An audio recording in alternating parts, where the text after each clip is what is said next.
Welcome to Trinetra. అందరికీ నమస్తే. Operation కాగార్కి సంబంధించి కొందరేమో శాంతి చర్చలు జరపాలని, కొందరేమో ఆయుధాలు పట్టిన వారితో శాంతి చర్చలు ఎందుకని, కొందరేమో చంపడం మానవత్వం లేని చర్య అని, కొందరేమో చంపినప్పుడు తెలియదా మానవత్వం అని అంటున్నారు. దీని గురించే ఇవాళటి మన చర్చ. పదునైన విమర్శ, లోతైన విశ్లేషణ. తన మాటతో అవతల వాళ్ళని ఆలోచింపజేసే వ్యక్తి, దేశం కోసం, ధర్మం కోసం, జాతీయవాద సిద్ధాంతం కోసం తన జీవితాన్ని త్యాగం చేసినటువంటి వ్యక్తి ఆయనే ప్రొఫెసర్ మురళీ మనోహర్ గారు. ఇవాళటి మన గెస్ట్. ఈయన ఏబీవీపీ జాతీయ పూర్వ అధ్యక్షులుగా పనిచేశారు. ప్రస్తుతం ఈయన నక్సలైట్ల బాధితుల మీద పనిచేసే ఆర్గనైజేషన్ మార్టిరిస్ మెమోరియల్ రీసెర్చ్ ఎంఎంఆర్కి ప్రెసిడెంట్గా పనిచేస్తున్నారు. నాకు తెలిసి ఆపరేషన్ కగార్ గురించి సార్ కంటే ఇంకెవరు బాగా మాట్లాడతారు అని చెప్పి నాకు అనిపించలేదు. సార్ నమస్కారం. సార్ నమస్తే. ఆపరేషన్ కగార్లో భాగంగా CPIM all India general secretary Nambala Keshava Rao గారిని కేంద్ర బలగాలు చంపేసినాయి. సార్ ఈయన ఒక మంచి డైరెక్షన్లో వెళ్ళుంటే ఇస్రో సైంటిస్టో, డిఆర్డిఓ సైంటిస్టో అవి దేశానికి సేవ చేస్తుండే. ఈ మాట ఎందుకు చెప్తున్నానంటే సార్, నేను చేసిన కొంచెం రీసెర్చ్ ప్రకారంగా చెప్పేది ఏంటంటే, నంబాల కేశవ్ గారు స్పోర్ట్స్లో కబడ్డీ, వాలీబాల్లో నేషనల్ ప్లేయర్. అకాడమిక్ పరంగా చూస్తే ఆర్ఈసీ వరంగల్లో బీటెక్, ఎంటెక్ పూర్తి చేసింది సార్. ఆర్ఈసీ వరంగల్లో అప్పట్లో అడ్మిషన్ పొందాలంటే చాలా గట్టి నాలెడ్జే ఉండాలి సార్. అయితే ఈయన చావు, ఈయన జీవితాన్ని చూసి నక్సలైట్కు ప్రభావితం అవుతున్న యువతకి మీరు ఏం చెప్పాలనుకుంటారు సార్? మంచి ప్రశ్న లింగా నువ్వు అడిగింది. ఎందుకంటే ఆయన పెద్ద చదువులు చదువుకున్నాడు, గొప్ప చదువులు చదువుకున్నాడు, highly talented, wonderful sports man. కనుక సహజంగా ఏంటంటే అయ్యో ఇలాంటి ఒక టాలెంటెడ్ మ్యాన్ చంపేశారే అని ఎందుకంటే ఎప్పుడైనా టాలెంటెడ్ చదువుకున్న వాళ్ళ మేధావులను సమాజం గౌరవిస్తుంది. మన సమాజం హీరో వర్షిప్ చేస్తుంది పైనుంచి. ఒక నమ్మిన సిద్ధాంతం కోసం ప్రాణాలు అర్పించాడు, జీవితకాలం పనిచేశాడు. ఎక్సలెంట్. ఇది మీరు చెప్పిన స్టోరీ అంతా కూడా అద్భుతం. నేనేం చెప్తున్నా, దానికి భిన్నంగా చెప్తున్నాను. అదే కాలేజీలో, అదే ఆర్ఈసీలో, అదే టైంలో 1980sలో వీళ్ళంతా కూడా అదే టైంలో వినోద్ ఝా అనే ఒక కుర్రాడు బీహార్ నుంచి వచ్చి ఎంతో ఆస్పిరేషన్స్ తోటి, వాళ్ళు కూడా పేదవాళ్ళే, అక్కడి నుంచి వచ్చి ఆయన ఆర్ఈసీ వరంగల్లో సీట్ వచ్చింది కనుక ప్రెస్టీజియస్ ఎడ్యుకేషన్ కదా, అక్కడికి వచ్చి ఇంచుమించు అదే టైంలో చదువుకున్నాడు. కాకపోతే పొరపాటున ఆ అబ్బాయి ఏబీవీపీలో పనిచేశాడు, అందుకని చచ్చాడు. ఎవరు చంపారు? మన పెద్ద మనిషి ఈ కేశవరావు వీళ్ళ బ్యాచ్ చంపింది. ఆయన డైరెక్ట్ పాత్ర ఉంది లేదనేది నేను చెప్పడం లేదు, కానీ అదే టైంలో ఘర్షణలు కూడా జరిగాయి ఆర్ఎస్యు అండ్ ఏబీవీపీకి. మొదటి డెత్ తెలంగాణలో ఏబీవీపీ డెత్ అదే వినోద్ ఝాదే అయింది. ఎందుకంటే ఈయన అప్పటికే ఇన్ఫ్లుయెన్స్లో ఉన్నారు, వరవర్రావు వీళ్ళు పెద్ద మనుషుల ఇన్ఫ్లుయెన్స్లో ఉన్నారు.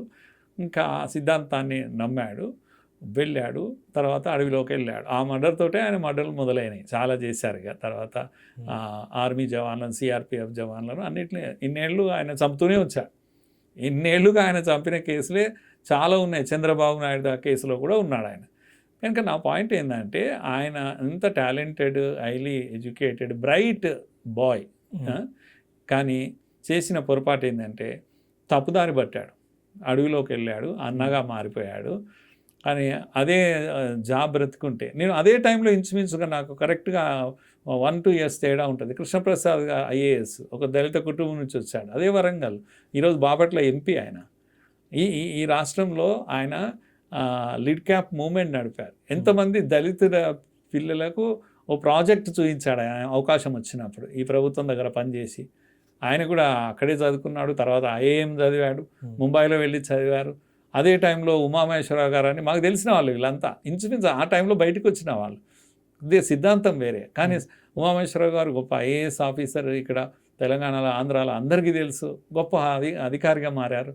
కనుక నా పాయింట్ ఏంటంటే, ఆయనని హీరో వర్షిప్ చేస్తున్న, ఆయన గొప్ప చదువులు చదివినవాడు, ఆయన సిద్ధాంతాన్ని నమ్మాడు, కరెక్టే. కానీ ఎటువంటి సిద్ధాంతాన్ని నమ్మాడు అనేదే సమస్య. అందుకే ఇప్పుడు ఈ భజన సంఘాలు అన్నీ కూడా పౌర హక్కులు వాళ్ళు వీళ్ళు వచ్చేసి ఆయన శూరుడు, ధీరుడు.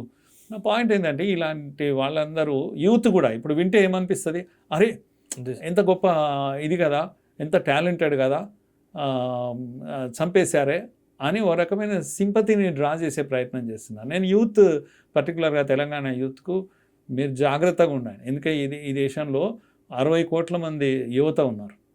అందరూ ఒక్కొక్క యూత్ నేనేమంటున్నా అంటే మిస్గైడెడ్ మిస్సైల్. ఎవరు? Keshava Rao. Is a missile, no doubt. మీరు చెప్పిన ఎనర్జీ, ఎడ్యుకేషన్, ఇదంతా కూడా టాలెంట్, అది దేన్ని చెప్తున్నా అంటే మిసైల్గా వర్ణిస్తున్నాను. వండర్ఫుల్ మిసైల్ అనేది చాలా అద్భుతం. కానీ అది ప్రాపర్లీ గైడెడ్ అయితే ఉపయోగపడుతుంది, శత్రు నిర్మూలన చేయగలుగుతుంది, ఈ దేశానికి ఉపయోగపడుతుంది. కానీ మిస్గైడెడ్ మిసైల్గా నిలబడ్డాడు ఆయన. కనుక ప్రజెంట్ యూత్ కూడా ఇలాంటివి ఎప్పుడు కూడా జాగ్రత్తగా ఉండాలి. ప్రతి యువకుడు కూడా నేను ఏమంటున్నా అంటే మిసైల్సే. మీలో ఎనర్జీ ఉంటుంది, దమ్ము ఉంటుంది. ఆ సినిమాలో చెప్పినట్టుగా 6 అడుగుల బుల్లెట్లు 60 కోట్లు ఉన్నారు ఈ దేశంలో. కనుక ఈ బుల్లెట్స్ కూడా మిస్గైడ్ కాకూడదు. కనుక ఎవరు మనకి ఇన్స్పిరేషన్, ఎవరు హీరో, ఎవరు విలన్ తేలాలి. కనుక మిసైల్స్ అన్నీ కూడా గైడెడ్ మిసైల్స్ అయితేనే దేశానికి ఉపయోగం. మిస్గైడెడ్ ఎప్పుడైనా ప్రమాదం. కనుక ప్రజెంట్ యూత్ కూడా ఇదే లెసన్ నేర్చుకోవాలి. నేను చెప్పిన కృష్ణప్రసాద్ గారు, లేకపోతే ఉమామేశ్వర్, ఇంకా తెలియని వాళ్ళు ఎంతోమంది ఉన్నారు ఈ దేశానికి, వాళ్ళు ఉపయోగపడ్డారు. ఆయన ఒక డిఆర్డిఏలో సైంటిస్ట్ అయితే ఇంకా ఎక్కువ ఉపయోగపడుతుండేనేమో. ఇదే యుద్ధంలో ఆయన మనకు కావాల్సిన ఒక బ్రహ్మోసో ఇంకో ఏదైనా ఇస్తుండేనో ఏమో, ఎవరు కేశవరావు గారు ఇస్తుండేనో ఏమో. ఆయన ఎనర్జీ వేస్ట్ అయిపోయింది కదా ఈరోజు. కనుక మీరు ఎంత వరీడో మేము కూడా అంత వరీడ్. ఆయన అటువంటి వాళ్ళు చావాలని మాకేం లేదు. కానీ మిస్గైడ్ అయిన వెపన్ ఎక్కడ పడుతుందో, ఎంతమందిని ఇది చేస్తుందో తెలియదు. అలా చూస్తున్నాను నేను ఇష్యూని. అమిత్ షా గారు ఏం చెప్పిందంటే 2026 మార్చి 31 కల్లా మావోయిస్టులని దేశం నుంచి ఏరేస్తాం అని చెప్పేసి ఆపరేషన్ కాగార్ అనేది తీసుకొచ్చింది. దానికి ఒక డెడ్ లైన్ పెట్టింది 2026 మార్చ్ 31. ఇదే విధంగా నిరక్షరాస్యతకు, పావర్టీకి, అవినీతికి ఇట్లాంటి ఆపరేషన్స్ తీసుకొచ్చి డెడ్ లైన్ కూడా పెట్టచ్చు కదా సార్? కరెక్టే. అట్లా అడుగుతున్నారు ఇప్పుడు పెద్ద మనుషులు అందరూ చాలామంది అడుగుతున్నారు. డెడ్ లైన్ దానికి పెట్టవచ్చు కదా, దీనికి ఎందుకు? నేనేమంటున్నా అంటే నేను ఉల్టా అడుగుతున్నా, దీనికి ఎందుకు డెడ్ లైన్ పెట్టలేదు ఇన్ని రోజులు అని. అమిత్ షా గారు వచ్చినాక డెడ్ లైన్ పెట్టారు, కానీ ఇన్ని రోజులు ఈ విషయాలు ఎందుకంటే దేశం ప్రశాంతంగా ఉండాలి, శాంతి నెలకొనాలి. కనుక ఆయుధం ఒక్కడి దగ్గరనే ఉండాలి. అందరు ఆయుధాలను పట్టుకొని తిరిగితే ఎక్కడ శాంతి ఉంటుంది? కనుక దానికోసం దేశంలో కానీ, దేశం బార్డర్లో కానీ శాంతి నెలకొనాల్సిందే.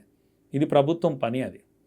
కనుక అక్కడైనా ఎనిమిని తొలగించాల్సిందే, ఇక్కడైనా తుపాకీ పట్టిన వాడిని తొలగించాల్సిందే. సో అందుకొరకు డెడ్ లైన్ పెట్టుకొని పనిచేయాలి. ప్రతి విషయంలో డెడ్ లైన్ ఉండాలి. 2047కు వికసిత భారత్, ఇది డెడ్ లైన్. ఇప్పుడు మోడీ గారి డెడ్ లైన్ ఇది. కనుక డెడ్ లైన్తో చాలా ప్రభుత్వాలు అట్లా పనిచేశాయి. నెహ్రూ గారు కూడా పనిచేశారు. ఆయన ఒక ఐఐటి ఉందే అండి ఎప్పుడైనా? మనం దేశం స్వాతంత్రం వచ్చినప్పుడు 2 యూనివర్సిటీలు, బనారస్ హిందూ యూనివర్సిటీ, అలీగఢ్ ముస్లిం యూనివర్సిటీ తప్పితే ఇంకేం లేవు. జేఎన్యూ నెహ్రూతోనే స్టార్ట్ అయింది. మరి ఇందిరాగాంధీ అనుకోండి, తర్వాత అనేక యూనివర్సిటీలు, 1000 యూనివర్సిటీలు వచ్చాయి ఇప్పుడు. కనుక టార్గెట్ పెట్టుకొని వాళ్ళు పనిచేశారు. నెహ్రూ దగ్గర నుంచి మోడీ వరకు కూడా ఒక్క పేదరికమే కాదు, ఎడ్యుకేషన్ టార్గెట్స్ పెట్టుకున్నారు, లేకపోతే ఏది పెట్టుకున్నారు, పవర్టీ మీద టార్గెట్స్ పెట్టుకున్నారు. కాకపోతే కొందరు వేగంగా పనిచేశారు, కొందరు స్లోగా పనిచేసి ఉండవచ్చు. అయినా పేదరికం పోయిందని మనం ఇప్పుడే అనుకోనికే వీల్లేదు. పేదరికం ఇంకా ఉంది. కనుక ప్రభుత్వాలు పనిచేస్తూనే ఉంటాయి. కనుక అది అక్కడ పెట్టుకోలేదు కనుక ఇటుకు పెట్టొద్దు.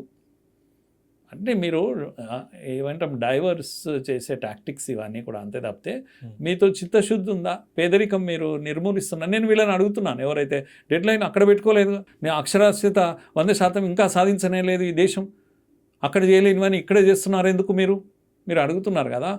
నేనేమంటున్నా అంటే వీటన్నిటికీ ప్రతిరోధకాలు ఎవరు? మీరే కదా అడ్డుకుంటున్నది. ఈ సోకాల్డ్ ఛత్తీస్గఢ్, లేకపోతే జార్ఖండ్, ఒరిస్సా, లేకపోతే మన ఆంధ్రప్రదేశ్, ఈ బార్డర్స్లో అంతటి కూడా, అంబుజుమడి, ఇవన్నీ ఫారెస్ట్ ఏరియాస్లో అంతటి కూడా అభివృద్ధిని మీరే రీచ్ కానివ్వలేదు. హైదరాబాద్కు అభివృద్ధి రీచ్ అయింది, లేకపోతే ఢిల్లీకి అభివృద్ధి, మహారాష్ట్ర అభివృద్ధి రీచ్ అయింది, ముంబైకి అభివృద్ధి రీచ్ అయింది. కానీ ఫారెస్ట్ ఏరియాకు అభివృద్ధి రీచ్ కాలేదు. మీ కారణంగా 300 స్కూళ్ళను లేపేశారు, బాంబులు పెట్టి లేపేశారు. దుర్మార్గులు మీరు. టార్గెట్ల గురించి మాట్లాడతారా మీరు? ఎన్ని హాస్పిటల్ లేపేశారు, రోడ్లు, మీరు ఆశ్చర్యపోతారు. ఇంకా రోడ్లు ఎలా వేశారు? మీకు ఇండియా టుడేలో ఒక పిక్చర్ ఉంది, మీకు కావాలంటే ఎప్పుడైనా చూపిస్తాను. రోడ్డు వేసేవాళ్ళు రోడ్డు వేస్తుంటే రోడ్డు రోలర్కి ఈ వైపు 50 మంది ఆయుధాలు పట్టిన సాయుధులు కాపలా వస్తే రోడ్డు ముందుకెళ్తుంది. ఎవరు అడ్డుకుంటున్నారు? రోడ్డు వేయకుండా నక్సలైట్లు అడ్డుకుంటున్నారు. రోడ్డు వస్తే, అభివృద్ధి జరిగితే మాకు ఇక్కడ స్థావరం ఉండదు అని. కనుక టార్గెట్లు ప్రభుత్వాలు పెట్టుకుంటున్నాయి. టార్గెట్లను ధ్వంసం చేసింది కూడా మీరే కదా. ఈరోజు వచ్చి పేదరికం టార్గెట్ ఎందుకు పెట్టలేదు, ఈ టార్గెట్ రోడ్లు ఎందుకు వేయలేదు, ఇవన్నీ మీరు మాట్లాడుతున్నారు. 11,000 కిలోమీటర్లు ఈ 10 yearsలో. Please you will be surprised figures చెప్తే. Don't think government Amit Shah target పెట్టి చంపేస్తున్నారు మీరు అంటున్నారు కదా, టార్గెట్ పెట్టి చంపేస్తున్నారు. టార్గెట్లు చంపనికే కాదు, టార్గెట్లు డెవలప్మెంట్ కొరకు పెట్టారు. నేను చెప్తాను ఇప్పుడు మీకు టార్గెట్లు ఎన్ని పెట్టారని. ఇదే అంబుజ్మడి ఇదే అడవుల్లో మీరు 11,000 కిలోమీటర్ల రోడ్డు వేశారు అమిత్ షా గారు అక్కడ కూర్చొని. ప్రభుత్వం అంటే మోడీ ప్రభుత్వం ఈ 10 yearsలో జరిగింది. 11,000 కిలోమీటర్లు, 8,000 కొత్త సెల్ టవర్స్ వచ్చాయి సుమారుగా, కొన్ని 5,000 పోస్ట్ ఆఫీసులు కొత్తవి వచ్చాయి, 1000 బ్యాంకులు వచ్చాయి, 900 ATMలు వచ్చాయి. ఏకలవ్య స్కూల్స్, ఒక సింగిల్ టీచర్ స్కూల్స్, ఒక RSS నడిపించే స్కూల్సే సుమారుగా 300 స్కూల్స్ ఆ ఏరియాలో పనిచేస్తున్నాయి. మీరు ఎప్పుడైనా ఒక స్కూల్ పెట్టారా, ఒకడికి పాఠం చెప్పారా? నీతులు చెప్పడానికి వస్తారు ఇప్పుడు వచ్చి మీరు. అక్కడ అడవిలో ఆ పిల్లలను కూర్చొని ఒక చిన్న స్కూల్ పెట్టుకొని ఒక ఉపాధ్యాయుడు ఒక అక్షరమాల నేర్పించారా? ABCD 4 అక్షరాలు నేర్పించారా మీరు? ఒక్క సేవా యాక్టివిటీ చేయని వాళ్ళు మీరు వచ్చి ఈరోజు అభివృద్ధి గురించి మాట్లాడతారా? వెళ్ళండి మీరు RSS చేసే సేవా యాక్టివిటీస్ చూడండి. ఇదే నక్సలైట్లు వాళ్ళని చంపలేకపోతున్నారు. ఎందుకంటే వాళ్ళ ఆదివాసీలు కోరుకుంటున్నారు, అయ్యో మాకు పాఠం చెప్తున్నారయ్యా మా పిల్లలకు, మీరు వాళ్ళని చంపకండి అని. సో ఇక్కడ వాస్తవాలు ప్రజలకు తెలియక మిస్లీడింగ్గా మాట్లాడుతున్నాయి. కానీ టార్గెట్స్ ప్రభుత్వాలకు ఉన్నాయి, అభివృద్ధికి టార్గెట్స్ ఉన్నాయి, అలాగే హింసకు కూడా టార్గెట్ పెట్టుకోవాల్సిందే. కనుక టార్గెట్ పెట్టారు. టార్గెట్ పెడితే అంత బాధ ఎందుకు వేస్తుంది మీకు? చంపేస్తారా అందరినీ? ఎందుకు చంపుతారు? పని లేదా వాళ్ళకు? తుపాకీ మీ చేతిలో లేకపోతే మిమ్మల్ని ఎందుకు చంపుతారు? నన్ను ఎందుకు చంపడం లేదు?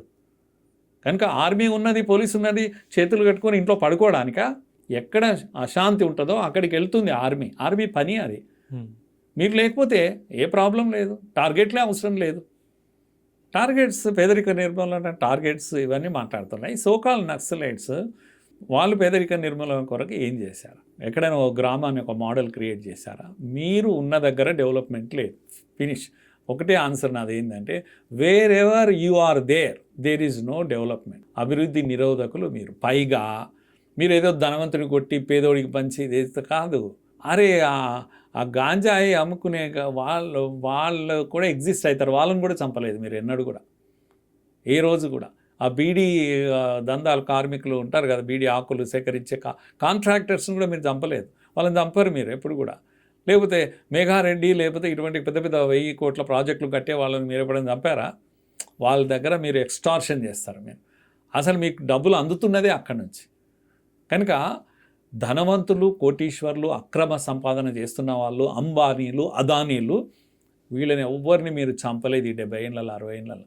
మీకు ఆ చరిత్రనే లేదు. చంపింది అమాయకులను చంపారు, చంపింది ఆదివాసీలను చంపారు, మహేంద్ర కర్మను చంపారు మీరు. ఎందుకు చంపారు? ఆదివాసీల నాయకుడు ఆయన కదా, అటువంటి 100 పేర్లు చెప్తారు. రాజ్య నాయకుని చంపారు మీరు. లేకపోతే సోము చంపారు, కిలారీని చంపారు, ఎవరు పాడేరు అడవుల్లో ఎమ్మెల్యేలు, వీళ్ళంతా కూడా ఆదివాసీ ఎమ్మెల్యేలు. ఎంతమంది దళితులను మీరు చంపారు? కానీ ఎంతమందిని చంపుతారు? ఇంకా ఎన్ని రోజులు ఈ ముచ్చట చెప్తారు? ఏ ధనవంతుని చంపారు మీరు? ఏ కోటీశ్వరుని? అంబానీని, ఆదాని ఇంతగా తిడతారు కదా, మీరు ఎందుకు చంపలేదని అంటున్నా.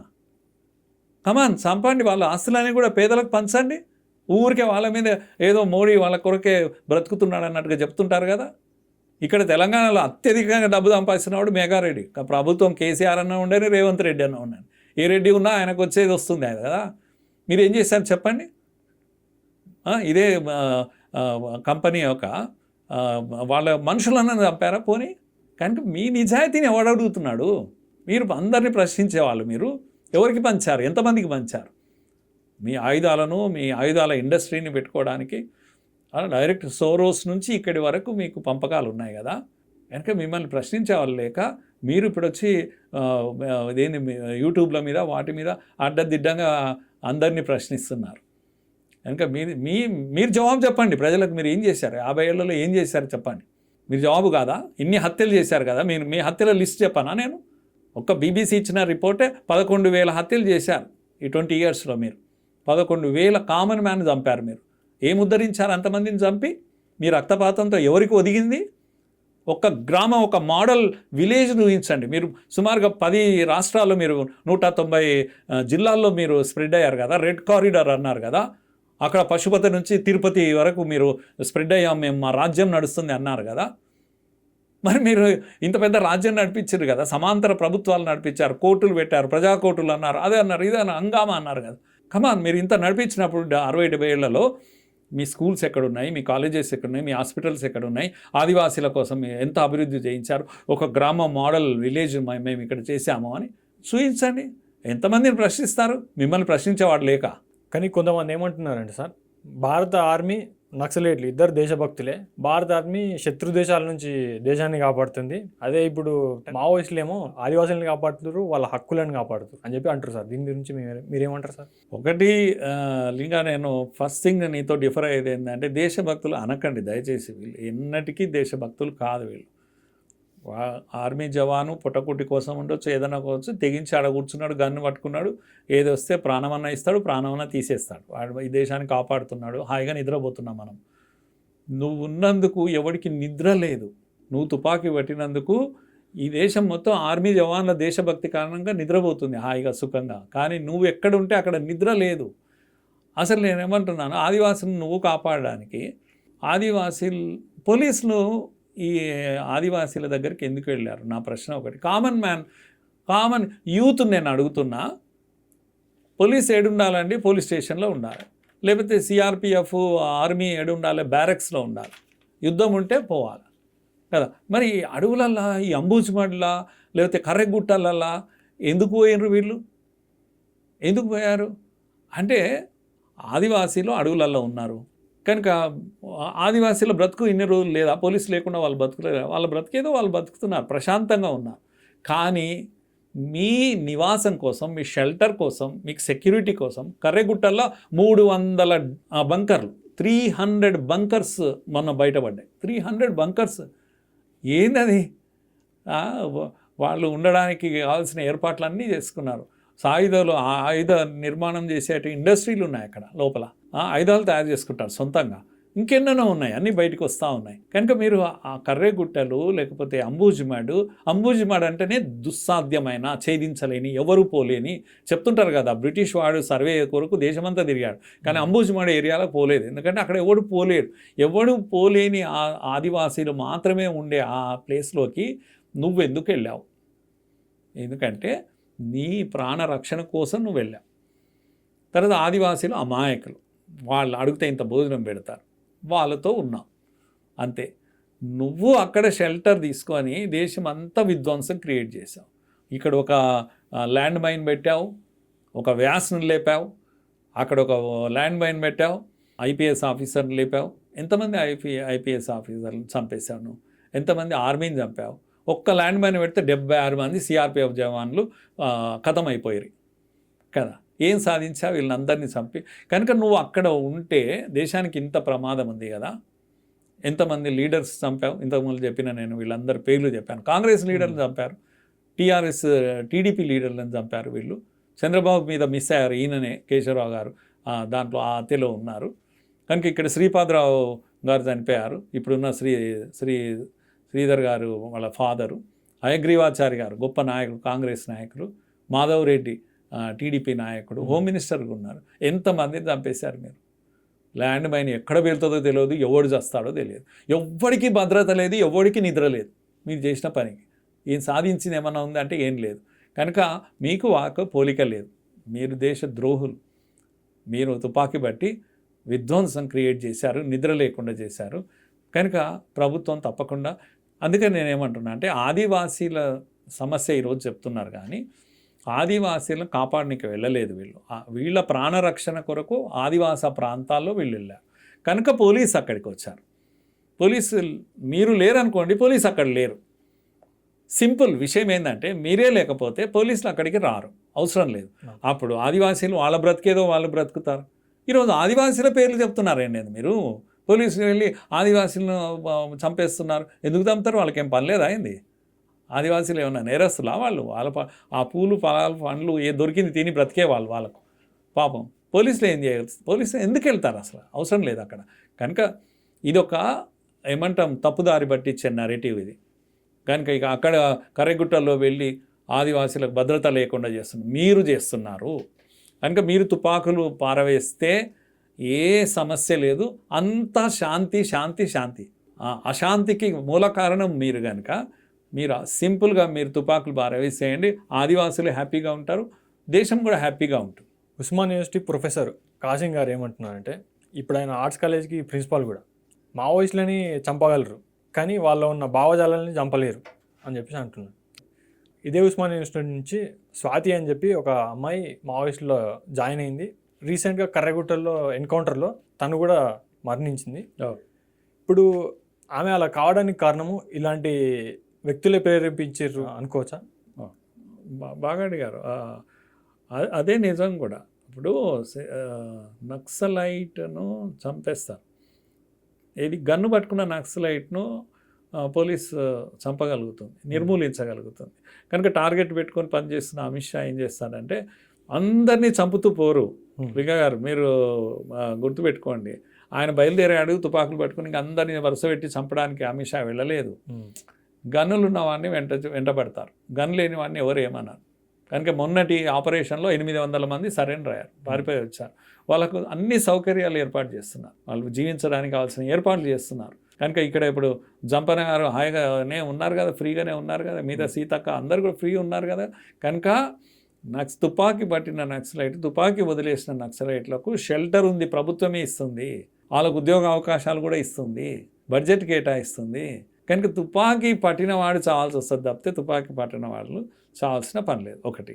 కనుక నక్సలైట్ నిర్మూలన కాదు, గన్ రిమూవల్ ఇది, తుపాకీ రిమూవలే ఇది. మనుషుల కోరుకోవడం లేదు ప్రభుత్వం కూడా. కనుక తొలగించడం మనిషిని కాదు, తొలగించడం గన్ను మాత్రమే. కానీ మైండ్లో గన్ ఉంది, నక్సలిజం అనే అటువంటి ఒక గన్ ఉంది. ఈ గన్ను ఉంటుంది కదా, కాసిం గారు మాట్లాడుతుంది. ఈ గన్ను పేదరికం పోనంతకాలం, పేదరికం పోతే పోతుందా? పోనే. కనుక మీకు రాజ్యాధికారం కావాలి, పేదరికం అనేది ఒక పేరు మాత్రమే, దాన్ని అడ్డం పెట్టుకొని మీకు రాజ్యాధికారం కావాలి, తుపాకీ ద్వారానే సాధిస్తామని అంటున్నారు మీరు. కనుక సిద్ధాంతము ఇదేదో గొప్ప సిద్ధాంతము, దాని కొరకు అందరూ ఇక నిరంతరం ప్రాణాలు ఇస్తే ఉంటారు. No no no. ఎలా అయితే కేశవరావు గారు, ఇదే కేశవరావు గారు బలి అయిపోయాడు, ఆయన కూడా మిస్గైడెడ్ మెసైల్ అని నేను అన్నాను. ఎందుకంటే అప్పటికే వరవర్రావు ఉన్నాడు అక్కడ, అప్పటికే ఇలాంటి మిస్గైడ్ చేసే అటువంటి ఇది ఉంది. కనుక మందుగుండు సామాగ్రి ఎవరు అంటే ఇగో వీళ్ళే, వరవర్రావు మందుగుండు సామాగ్రి. ఈ మందుగుండు సామాగ్రి వాడికి ఇచ్చి ఆయనను మిస్గైడ్ చేసి మంచి మిస్సైల్ను మిస్గైడ్ చేసి పంపించారు. అలాంటి వాళ్ళే కాసిం కూడా, అలాంటి వాళ్ళే హరగోపాల్ కూడా. కనుక మిస్గైడ్ చేసే వాళ్ళతోనే ప్రమాదం, అయిన వాడితో ప్రమాదం కాదు. వాడు ఏదో త్యాగం చేస్తాడు, గాను చూసుకుంటాడు, అడిగిపోతాడు. నీవు చెప్పిన వానికి ఉన్న ఆస్పిరేషన్స్, ఊహా ప్రపంచం ఒకటి ఇచ్చావు కనుక దానికోసము అమాయకంగా మిస్గైడ్ అయిపోయి వెళ్ళిపోతున్నారు. కనుక ఈ నక్సలిజం చస్తుందా అంటే తప్పకుండా చస్తుంది. ఎప్పుడు అంటే నక్సలైట్లను కాదు నిర్మూలించాల్సింది. బాగా చెప్పాడు కాసిం గారు. ఈ నక్సలైట్ కావాల్సిన మందుగుండు ఇచ్చే మనుషులు ఉన్నారు చూడండి, వీళ్ళు క్లోజ్ కావాలి. అందుకే యూనివర్సిటీస్లో ఈ సోకాల్డ్ హక్కుల సంఘాల పేరు మీద, మేధావుల పేరు మీద, ప్రొఫెసర్స్ పేరు మీద, లేకపోతే జర్నలిస్టుల పేరు మీద ఈ వీళ్ళ పిల్లలను చదివిస్తున్నారా? ఇంకా వీళ్ళ పిల్లలను అడవులకు పంపిస్తున్నారా? పంపండి. కాసిం పిల్లలను పంపమని చెప్పండి, హరగోపాల్ పిల్లలను పంపమని చెప్పండి. వరవరరావు పిల్లలు అల్లుడు ఏడున్నాడు తెలియదా? హరగోపాల్ కొడుకు ఏడున్నాడు తెలియదా? పీఠాధిపతులు వీళ్ళు విశ్వవిద్యాలయాల్లో తమ ఇన్ఫ్లుయెన్స్ ఉపయోగించి తమ పిల్లలను పెట్టి మంచి మంచి ఉద్యోగాలు చేయిస్తారు, అమెరికా పంపిస్తారు. కనుక ఈ మిస్గైడ్ కొడుకులను చేయరు, మిస్గైడ్ బిడ్డలను చేయరు. మిస్గైడ్ ఇక పేదోడిని, దళితుడిని, మా గిరిజనుల్ని, మా ఆదివాసీలను మిస్గైడ్ చేస్తారు, వీళ్ళు పంపిస్తారు, అడుగులకు పంపిస్తారు. కనుక వాడు చచ్చి వచ్చినప్పుడు మళ్ళీ అరుస్తూ ఉంటారు. కనుక problem is not with naxalite, problem is with these people who are guiding them, who are motivating them, who are misguiding them. కనుక ఈ మిస్గైడ్ చేసే అటువంటి అర్బన్ నక్సలైట్లే ప్రమాదం, మిస్గైడ్ అయ్యి చనిపోతున్న నక్సలైట్ కన్నా. కనుక నేను అంటున్నాను, ప్రభుత్వం టార్గెట్ పెట్టాల్సింది నక్సలైట్ల మీద కాదు, టార్గెట్ పెట్టాల్సింది ఈ అర్బన్ నక్సలైట్ల మీద. అర్బన్ నక్సలైట్ తొలగిపోతే రూరల్ నక్సలైట్ లేకపోతే ఫారెస్ట్ నక్సలైట్ వాడు ఉండడు, తుపాకీ పట్టాడు. ఇది నా నిశ్చితమైనటువంటి ఒపీనియన్. ఇది శత్రు దేశమైన పాకిస్తాన్తోనే సీజ్ ఫైర్ చేసుకోరు, వీళ్ళైతే మన దేశంలోనే పుట్టిర్రు, మన పౌరులు వీళ్ళు. వీళ్ళు ఇన్నిసార్లు లేఖలు రాస్తే కూడా శాంతి చర్చలు ఎందుకు జరుపుతలేరు సార్? శాంతి చర్చలు అనేది ఇప్పుడు ఒక డిమాండ్, ఇది రిక్వెస్ట్ కాదు, ఇది డిమాండ్. దేశమంతా తిరిగి గగ్గోలు పెట్టి కమాన్ శాంతి చర్చలకు వస్తారా రారా మీరు, నువ్వు గన్ను పట్టుకొని ఉంటావు శాంతి చర్చలకు రమ్మంటావు, గమ్మత్తుకుంటుంది, చేతిలో గన్ను పట్టుకుంటావు, ఏయ్ మేము గన్ను పెట్టేస్తున్నాం నువ్వు రా శాంతి చర్చలకు అన్నట్టుగా ఉంటుంది. ఇది ఎంత దుర్మార్గం ఇది. నువ్వు గన్ను పడేయరా బాబు, నీకు చర్చలేముంది, ఇంకా నువ్వు గన్ను పడేస్తే చర్చల సమస్యనే లేదు కదా. నీవు పెద్ద తోపు అనుకుంటున్నావు. నువ్వేమనుకుంటున్నావు అంటే ఇగో పాకిస్తాన్ లెవెల్లో ఊహించుకుంటున్నావు, అమెరికా లెవెల్లో ఊహించుకుంటున్నావు, మేము నక్సలైట్లం ఈ దేశంలో, మేము మాకు ఎజెండా ఉంది, మాతో చర్చలు చేయండి అని. నీవెంత, నీ శక్తి ఎంత, నీ బలం ఎంత, లంపెన్ ఎలిమెంట్స్ మీరు. మీ దగ్గర ప్రభుత్వం వచ్చి చర్చలు జరపాలనా మీకు? వాడు పాకిస్తాన్ వాడు లేని గొడవ పెట్టుకుంటే వీళ్ళు యుద్ధం చేశారు, 4 కొట్టేవరక వాడు వచ్చేసి అయ్యా మేము సీజ్ఫైర్ ప్రకటిస్తున్నాము, మీరు కొద్దిగా ఆపండి అన్నాడు. సరే ఆపేస్తాం, ఎందుకంటే యుద్ధం చేసుకుంటూ కూర్చుంటే దేశం నష్టపోతుంది కనుక యుద్ధం ఆపేసింది సింపుల్గా. కానీ వాడంటే బయట ఉన్నాడు శత్రువు కనుక సీజ్ఫైర్ చేసినా ఏం కాదు, వాడు లోపలికి ఏం రాడు. నువ్వు ఇంటి దొంగవు కదా, బయట దొంగని కొడతాడు, సీజ్ఫైర్ చేస్తాడు, వాళ్ళతో చర్చ చేస్తాడు. నువ్వు ఇంటి దొంగ కదా, ఇక్కడే కూర్చున్నావు కదా, గన్నులు పట్టుకొనే ఉంటావు కదా. ఓసారి నీకు ఆపద రాగానే సీజ్ఫైర్ అంటావు, ఆపద రాగానే శాంతి చర్చలు. చర్చలు ఏంటి అని అంటున్నాను నేను. నీతో చర్చ చేసేది ఏముంది? శాంతి కావాలంటే అడవుల్లో ఆదివాసీలు కానీ మిగతా ప్లేస్ శాంతి కొనసాగాలంటే నువ్వు గన్నులు కింద పడేస్తే పని అయిపోయింది. గన్ను ఒక్కడి దగ్గరే ఉండాలి. ఒకటి గుర్తుపెట్టుకోవాలి లింగా గారు, గన్ను అది ఇగో అంబేద్కర్ మహాశయుడు మనకు ఒక రాజ్యాంగం ఇచ్చాడు ఈ దేశానికి. ఆ రాజ్యాంగం ఏం చేసింది అంటే గన్ను ఇచ్చింది, ఒక్కడికే ఇచ్చింది ఈ దేశంలో. ఎవరికి? పోలీస్కి ఇచ్చింది లేదా ఆర్మీకి ఇచ్చింది. వీడు కాకుండా ఇంకొకడు ఎవడైనా గన్ను కడితే వాడు దేశద్రోహి, వాడు జాతి వ్యతిరేకి, స్టేట్ పైన వార్ డిక్లేర్ చేశారు వాడు. కనుక వానితో చర్చలేంది. మళ్ళీ ఏమన్నా అంటే నువ్వేమంటావు, నేను భారతీయుడిని కదా, నేను పౌరుడి కదా, ఇక్కడి పౌరుడు కదా, వాడంటే విదేశస్తుడు, నువ్వు ఇంకా ప్రమాదం కదా, ఇంటి దొంగ కదా. బయట దొంగతో పెద్ద ప్రాబ్లం ఏం లేదు, సీజ్ఫైర్ చేసినా వాడు అవతలనే ఉంటాడు, నువ్వు ఇంట్లోనే ఉంటావు కదా. కనుక ఇదంతా పుక్కిడి పురాణము, పిచ్చి మాటలు, ఇవన్నీ కూడా ప్రజలందరినీ తప్పుదాడిచ్చే మాటలు. శాంతి చర్చలు మీకు కావాల్సినప్పుడు, మీకు శాంతి కావాలనుకున్నప్పుడు శాంతి చర్చలు, మీరు అశాంతి రేపుతున్నప్పుడు శాంతి చర్చలు ఎవరు మీరు 70 మంది సిఆర్పిఎఫ్ జవాన్లు లేపి పండగ చేసుకున్నారు, సెలబ్రేషన్ చేసుకున్నారు. నాకు అడుగుతా, ఈ యూట్యూబర్లు అందరూ వచ్చి ఈ సోకాల్డ్ ప్రగతిశీల సంఘాలన్నీ కూడా వచ్చి మాట్లాడుతున్నాయి, అయ్యో కగారులో ఆపరేషన్ జరిగింది, శవాలు ముందర పెట్టుకొని సైనికులు డ్యాన్స్ చేస్తున్నారు, అట్లెట్లా చేస్తారంటే మరి జవాన్లు లేపి నువ్వు ఏకంగా ఢిల్లీలో జేఎన్యూలో డ్యాన్సులు చేస్తే కదా. ఎవడు అడిగాడు మరి? వాళ్ళు యువకులు ఒక టార్గెట్ వాళ్ళకి ఇచ్చారు, వాళ్ళు అది పూర్తి చేసిన ఆనందం వాడికి, వాళ్ళ పని వాళ్ళు చేశారు. జెండా ఎట్లా ఎగరేస్తారంటే కర్రగుట్టల మీద జెండా, ఇదేమన్నా పాకిస్తానా అని ఒకడు మాట్లాడుతున్నాడు. అదే జెండా, అరే ఆనందం కలిగినప్పుడల్లా ఈ దేశంలో ప్రతి ఒక్కడు జెండా ఎగరేస్తాడు. సిక్సర్ కొడితే కూడా, సచిన్ సిక్సర్ కొడితే కూడా జెండా ఎగరేస్తారు, ఆనందానికి చిహ్నం. వాడికి ఒక కాజ్ ఇచ్చి, ఒక గన్ ఇచ్చి, ఆర్మీ జవాను ఉంటాడో లేదో తెలియదు, ఇంత రిస్క్ తీసుకొని వెళ్ళి యుద్ధం చేశాడు. ఒక గుట్టను దీన్ని క్యాప్చర్ చేశారు, మిమ్మల్ని సరెండర్ చేయించారు, లొంగ తీసుకున్నారు, సక్సెస్ అయ్యారు. ఇంకా జెండా వాతారు, దానికి మీకు మంట ఎందుకు? ఎందుకంటే మీకు జెండా అంటే ఎప్పుడు గౌరవం లేదు కదా, జాతీయ గీతం అంటే మీకు తెలియదు కదా, భారత్ మాతకి జై అనడానికి రాదు కదా మీకు. అందుకే ప్రతి దగ్గర మీకు మండుతుంది, జెండా ఎగరేస్తేమంట. పోలీసులు ఆర్మీ జవాన్లు జెండా ఎగరేయకపోతే ఇంకేమేస్తారు? ఎర్ర జెండా ఎగరేస్తారా? వాళ్ళకి ఇచ్చిన టార్గెట్ పూర్తి చేసినప్పుడు వారు ఎగురుతున్నారు, దుంకుతున్నారు. ఇది ఎంత అమానవీయము, ఎంత దుర్మార్గము. శవాలను ముందు పెట్టుకొని, అరే అవి ఏం శవాలు అవి? వాళ్ళకి ఇచ్చిన టార్గెట్ వాళ్ళు ఫుల్ఫిల్ చేశారు, ఆనందంతో గంతులు వేశారు. కనుక మీకు ప్రాబ్లం ఏంటంటే ఈ నక్సలైట్లు చస్తున్నారు అని. చావద్దు, మేము కూడా అదే అనుకుంటున్నాం. నక్సలైట్లు చావద్దు, జనజీవన స్రవంతిలో కలవాలి.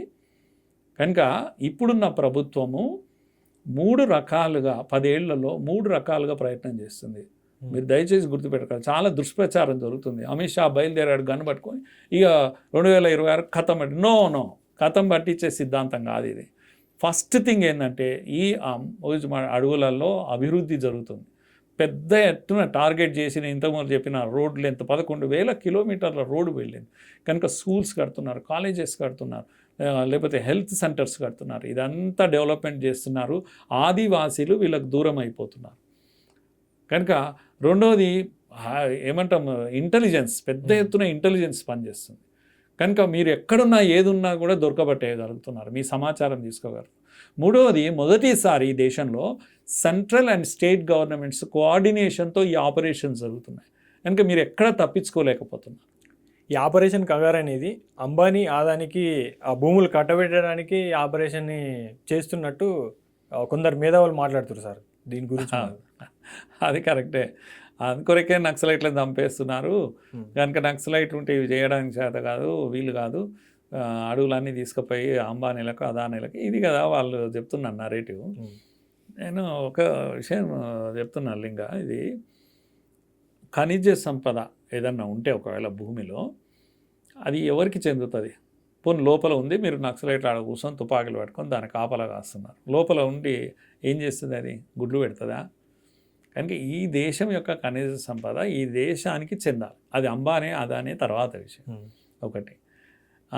తర్వాత దానివల్ల పర్యావరణం నష్టపోకూడదు కదా. పర్యావరణం నష్టం జరగకుండా చెట్లు వీటిని గ్రీనరీని నాశనం చేయకుండా చేయాలి. ప్రభుత్వాల మీద చాలా నిబంధనలు ఉన్నాయి. Don't think government can do anything అని. 4 చెట్లు నరకలేకపోయింది రేవంత్ రెడ్డి ప్రభుత్వం ఇక్కడ HCU దగ్గర.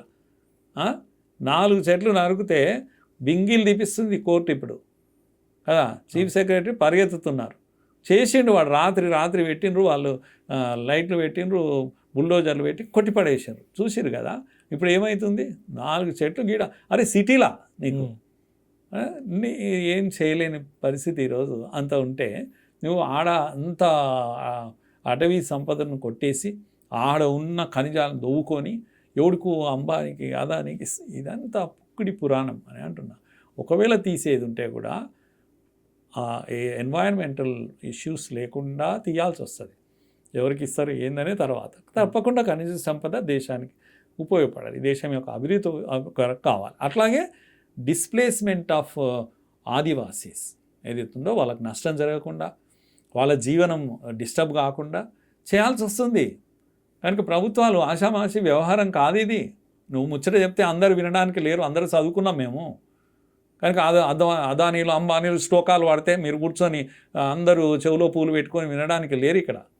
కనుక అది ముచ్చట, అదంతా కూడా అదానీలు అంబానీలు చేసే ఉంటే ఉండొచ్చు, ఎక్కడైనా అవినీతి జరిగితే జరుగుతుంది, దానికి కాదని అనలేము. కనుక మీరు అక్కడ మేమే కూర్చొని తుపాకులు కట్టుకొని మేము కాపలా కూర్చున్నాము, మేమే కాపాడుతున్నాం అడవులను, మీరు ఎవరు కాపాడే అవసరం లేదు, అది అక్కడే ఉంటుంది. నేను ఇంకొక మాట చెప్తున్నాను. నేను సింపుల్గా ప్రజలకు అందరికీ అర్థం కావడానికి చెప్తున్నా. ఇటువంటి నరేటివ్స్ ఎలా ఉంటాయి అనే దానికి చెప్తున్నా. మేధా పాట్కర్ కదా, చాలా గొప్ప మెగసెసే అవి తోకాతోండం అన్నీ ఉన్నాయి కదా ఆమెకు. ఆమె ఎన్ని ఏళ్ళ ఉద్యమం, ఎన్ని దశాబ్దాల ఉద్యమం, నర్మదా బచావ్ బచావ్ నర్మదా. ఎందుకంటే ఎన్వైరన్మెంటల్ ఇష్యూస్ వస్తాయి, ఇగో ఆదివాసీలకు డిస్ప్లేస్మెంట్ అవుతుంది, వాళ్ళ బతుకులు ఇదైపోతాయి, కనుక నర్మదా కట్టొద్దు. ఇది కదా వాళ్ళు ఎన్నేళ్ళు 25-30 years ఈ దేశం అభివృద్ధి కాకుండా ఆపగలిగాం. అక్కడ నుంచి ఉద్యమం కాంగ్రెస్ కూడా ప్రయత్నం చేసింది. పాపం కాంగ్రెస్ సీరియస్గా ప్రయత్నం చేసింది నర్మదా ప్రాజెక్టు కోసం, కానీ భయపడి ఆగిపోయింది ఆ ఉద్యమాల కారణంగా. ఇవన్నీ ఉద్యమాలు గుర్తుపెట్టుకోండి. ఈ సోకాల్డ్ ఉద్యమాలు అన్నీ కూడా ఎన్వైరన్మెంటల్ ఇష్యూస్, ఆ పేరు ఈ పేరు చెప్పి బాక్సైట్ ఉద్యమాలు, ఇవన్నీ కూడా డీప్ స్టేట్ నడిపిస్తుంటుంది. కనుక ఈ దేశము ప్రగతి సాధించకూడదు. కనుక వీళ్ళకు ఆహారం, ఫుడ్ అంతా కూడా సొరోస్ లాంటి వాడు భోజనం పెడుతుంటారు మేధా పాట్కర్లకు, వీళ్లకు, ఈ సోకాళ్ళ హక్కుల సంఘాలకు. అందుకే ఈ బాక్సైట్లు, అద్వానీలు, అదానీలు ఇలాంటివన్నీ మాట్లాడుతుంటారు వీళ్ళు. కనుక ఆ మాటలో సీరియస్నెస్ లేదు. కనుక వీళ్ళు ఆడ కూర్చొని గన్నులు పట్టుకొని ఏదో కాపాడుతున్నట్టు ఇవన్నీ పిచ్చి మాటలు ఇవి. కనుక ఈరోజు నేను ఒక మాట చెప్తున్నాను. మీరు ఆయన ఏం పేరు గుర్చరణ్ దాస్ గుప్తా ఇచ్చిన ఒక రిపోర్ట్లో, నేను టైమ్స్ ఆఫ్ ఇండియాలో ఒక రిపోర్ట్ వచ్చింది, ఆదివాసీల డెవలప్మెంట్ అత్యధికంగా ఈ మధ్యకాలంలో ఎక్కడ ఉంది అని. 2 wheelers కలిగిన ఆదివాసీలు, ఆర్థికంగా అభివృద్ధి సాధించిన ఆదివాసీల యూత్ అంతా ఎక్కడున్నారు అంటే, ఈ నర్మదా డిస్ప్లేస్డ్ ఆదివాసీలంతా రిచ్ అయిపోయారు బాగా. 2 wheelers అని ఎక్కువ ఇప్పుడు ఆ ప్రాంతంలో ఉన్నాయి. వాళ్ళు కొనుక్కోగలిగారు, వాళ్ళు చదువుకోగలిగారు. చదువుకు దూరంగా ఉన్నారు వాళ్ళు. ఇప్పుడు బాగా చదువుకున్న ఆదివాసీలు కూడా ఇప్పుడు అక్కడనే, వాళ్ళు ఇచ్చిన రిపోర్ట్ ఇది నేను చెప్పేది. కనుక ఇప్పుడు ఏడుంది మేధా పట్కర్ చెప్పు, ఏడుంది నీ మెగసాసే అవార్డు, ఏడుంది నీ ఉద్యమం? ఒక్క మోడీ నిలబడ్డందుకు ప్రాజెక్ట్ అయింది. ఎడారికి నీళ్ళు పోతున్నాయి, నర్మదా నీళ్ళు ఎడారి ప్రాంతాలకు నీళ్ళు అందుతున్నాయి. కనుక వీళ్ళని నమ్మితే ఈ దేశం అలాగే ఉంటుంది. రాతి యుగంలో ఎప్పుడుండేనో అట్లనే ఉంటుంది, 47లో ఎట్లుండేనో అలాగే ఉంటుంది. కనుక వీళ్ళు చెప్పేవన్నీ నిజాలు కావు. తమ నక్సలైట్లను కాపాడుకోవడానికి పిచ్చి మాటలన్నీ చెప్తుంటారు. మన కోర్టులు ఉన్నాయి, మన న్యాయ వ్యవస్థ ఉంది, మన రాజ్యాంగం ఉంది, మన అంబేద్కర్ మహాశయుడు ఇచ్చినటువంటి రాజ్యాంగం ఉంది. అది ఉన్నంత కాలం ఏ నష్టం జరగదు. నేను అంటనే అవినీతి ఉండొచ్చు, జరిగి ఉండొచ్చు. కనుక ఎంతసేపు ఈ పాటలు పాడి ఇన్ని రోజులు టాటాలు బిర్లాలు అన్నారు, ఇప్పుడు రైమ్ కుదిరింది కనుక అదానీలు అంబానీలు అని అంటున్నారు. రైమింగ్ వర్డ్సే తప్పితే ఈరోజు టాటాను దేశం పూజిస్తుంది, మరణించిన టాటాను ఈ దేశం పూజిస్తుంది, బిర్లాలను ఈరోజు గౌరవిస్తుంది. డెవలప్మెంట్కు ప్రతీకలు ఎవరు అంటే బిర్లాలు, టాటాలు. కానీ మీరు ఇన్ని రోజులు ఈ so call left wing ecosystem ఏం చేసిందంటే ఈ దేశంలో దోపిడీదారులు ఎవరు అంటే టాటాలు, బిర్లాలు అని ఒక వేదమంత్రం ఈ దేశంలో. ఇప్పుడు అదానీలు, అంబానీలు. మంత్రం మారింది కానీ విషయం అదే. కనుక అభివృద్ధి నిరోధకులు వీళ్ళు ఇచ్చేవి ఈ నరేటివ్ మొత్తం దుర్మార్గమైన నరేటివ్, ఈ దేశం యొక్క ప్రగతిని ఆపే నరేటివ్ ఇది. కనుక ఏం కాదు, ఇది మన ప్రభుత్వం, ఇది మన దేశం, ఇది మన రాజ్యాంగం. ఈ రాజ్యాంగమే దిక్కు. ఈ రాజ్యాంగం అందరినీ కాపాడుతుంది. నువ్వు ఎవడో తోక తొండం తుపాకీ పట్టుకుంటే కాపాడేది కాదు ఇది. కనుక మీరు పక్కకు జరగండి, ప్రశాంతత ఉంటుంది. మీరు పక్కకు జరగండి, అభివృద్ధి ఉంటుంది. సార్ మీరు చెప్పింది కరెక్టే ఉంది సార్. ఇప్పుడు ఏంటంటే ఆపరేషన్ కాగారిని సపోర్ట్ చేసే వాళ్ళు ఉన్నారు, వ్యతిరేకించే వాళ్ళు ఉన్నారు. కానీ వ్యతిరేకించే వాళ్ళు ఏమంటారు అంటే సపోర్ట్ చేసే వాళ్ళకి రాజ్యాంగం గురించి తెలియదు, వాళ్ళు రాజ్యాంగం చదవలేదు అని చెప్పేసి అంటున్నారు. అందరూ అదే అంటున్నారు. మీరు రాజ్యాంగబద్ధమైన చర్య కాదు ఇది, దుర్మార్గము. మనుషులు ఇవన్నీ ప్రభుత్వ హత్యలే అని చెప్పేసి అంటున్నారు. చుట్టుముట్టారు, చంపేస్తున్నారు, ప్రభుత్వం చంపేస్తుంది, హత్యలు చేస్తుంది ప్రభుత్వము. ఇది రాజ్యాంగ విరుద్ధమైన చర్య ఇది కదా వాళ్ళు మాట్లాడుతున్నారు. కరెక్టే. నేనేమంటున్నానంటే రాజ్యాంగం ఎక్కడన్నా చెప్తే, అంబేద్కర్ మహాశయుడు రాజ్యాంగంలో ఎక్కడన్నా మీరు తిరగబడండి, తుపాకులు తీసుకోండి, ఈ ఆర్మీ జవాన్లను పోలీసులను అడ్డం వస్తే కాల్చిపడేయండి, కనుక న్యాయం మీరే చెప్పండి, కోర్టులు మీరే పెట్టండి, తీర్పులు కూడా మీరే చెప్పండి, ఎక్కడైనా రాజ్యాంగంలో ఉంది అంటే మనం అందరం మీకే సరెండర్ అవుతాం కదా.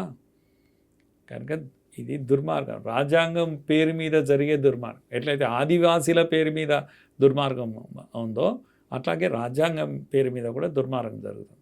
కనుక మనకు చివరి దిక్కు ఎవరంటే రాజ్యాంగమే. అందరం కలిసి రాజ్యాంగానికే కట్టుబడి ఉండాలి. మేము కూడా అంటున్నాం, ఒకవేళ తెలియకపోతే మాకు చెప్పండి, మాకు కూర్చొని పెట్టి మీరు అందరికి పాఠాలు చెప్తారు కదా, అట్లా మాకు కూడా చెప్పండి. కనుక చంపేటప్పుడు కాలు కొట్టాలి, ఏలు కొట్టాలి, ఇటువంటివన్నీ చెప్తుంటారు. యుద్ధంలో దిగిన వాడికి తెలుస్తుంది ఎడగొట్టాలి అనేది. కనుక ఈ విషయం అది కాదు. కనుక రాజ్యాంగాన్ని చాలాసార్లు మీరే కాదు అందరూ మిస్యూజ్ చేస్తున్నారు, మీరు కూడా మిస్యూజ్ చేస్తున్నారు. కనుక రాజ్యాంగబద్ధమైన చర్య మాత్రమే ప్రభుత్వం తీసుకుంటుంది. ఇప్పుడు చేస్తున్నది ఏదైతే ఉందో గన్ను పట్టిన వాడి మీదనే యుద్ధం చేస్తుంది. గన్ను లేని వాడి దగ్గరికి ఎవరి దగ్గరికి పోలీసు వెళ్ళడం లేదు, ఆర్మీ వెళ్ళడం లేదు, ఆర్మీకి రైట్సే లేవు. తుపాకీ లేని వాడి దగ్గరికి వెళ్ళే హక్కు ఆర్మీకి లేదు. కనుక ఇది రాజ్యాంగబద్ధమైన చర్య.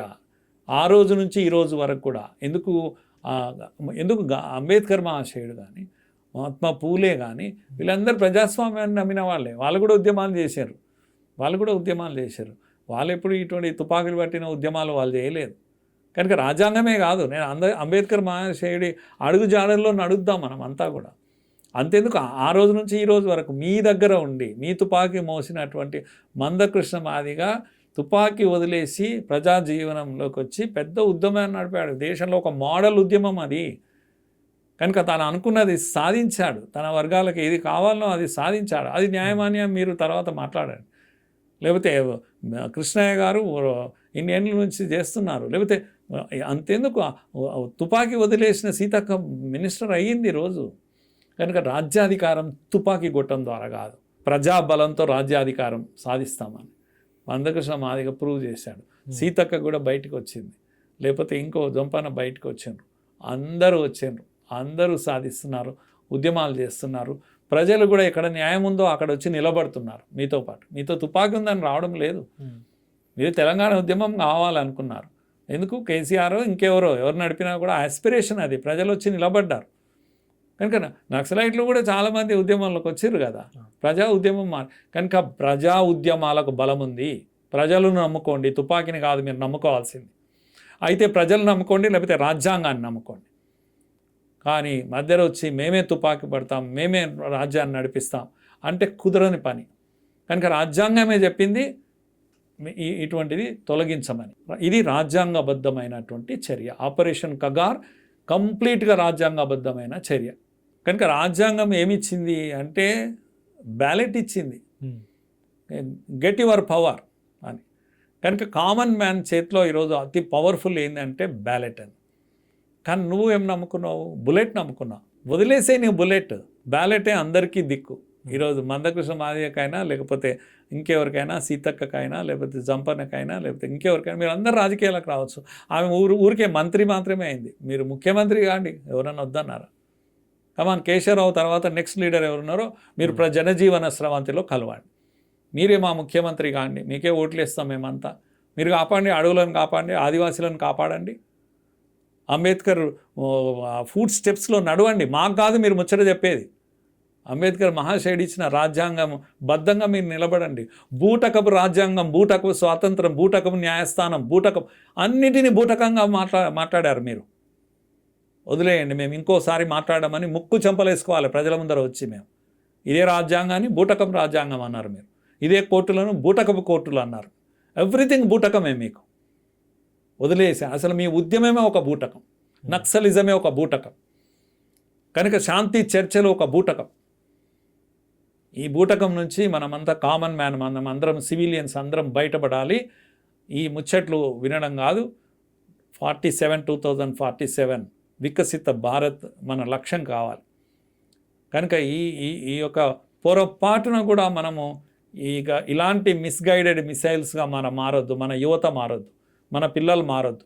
మన పిల్లలు బాగా చదువుకోవాలి, సైంటిస్టులు కావాలి, బ్రహ్మోస్ కనిపెట్టాలి, ఇంకా దాని మించిన ఆయుధాలను కనిపెట్టాలి, దాని మించిన ప్రొడక్షన్ మనం చేయగలగాలి, పేదవాడి ఆకలి తీర్చగలగాలి కదా. అటువంటి యూత్ టాలెంట్ అంతా కూడా అలా ఉపయోగపడాలి.